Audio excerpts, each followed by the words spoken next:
Joining us tonight is CBS News travel editor Peter Greenberg from Miami. He landed just hours ago after taking one of the first Boeing MAX flights after the FAA allowed them back into the air to take on paying passengers.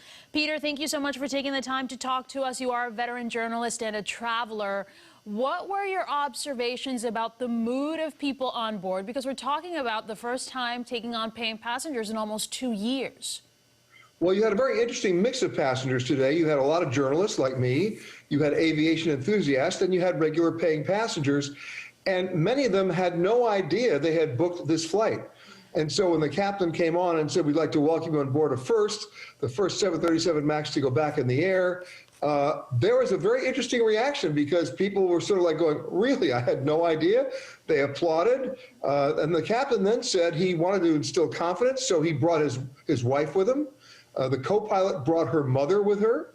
It was very much of a family affair there. And the plane flight was remarkable only because it was unremarkable, which is, I think, what American Airlines and Boeing wanted to have happen. So did that make them feel comfortable knowing that the president of the airline was on board and that family members of the crew were also on board? Oh, I think so. They wanted to basically, send a message that they believe in the plane. And I must tell you that this is the most scrutinized airplane in the world right now. It was grounded for over 21 months, nearly 2 years. And the fixes that had to be made were made on their software systems, their flight management systems, and pilot training. Remember, when those two planes crashed in Indonesia and in Ethiopia, the pilots who were in command of those flights didn't even know the system was on board, didn't have proper training in operating it, and worse, had no proper training in how to override it.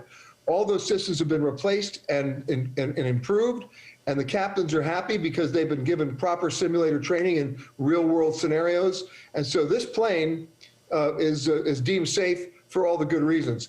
What would just an average traveler notice boarding this plane? I know that American is allowing people to change their reservation if they end up on the aircraft and they didn't know they were going to end up on it and they're not comfortable flying in it. So what are people's options and what will they notice if they end up boarding this type of aircraft? Well, all three U.S. airlines that operate the plane, that's American, United, and Southwest, have all made similar statements that if you find that you've been booked on this flight, meaning a 737 MAX, and you don't want to take that flight, they will reaccommodate you on another aircraft type at no cost to you.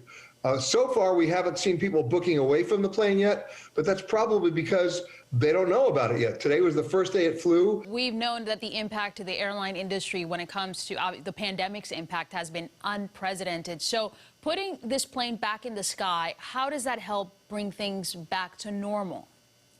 Well, it lets them get their system back in shape.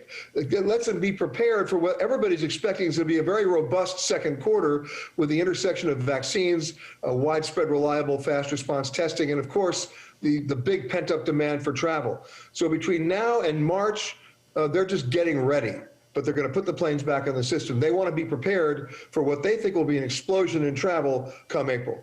So smooth flight, you do it again. You bet.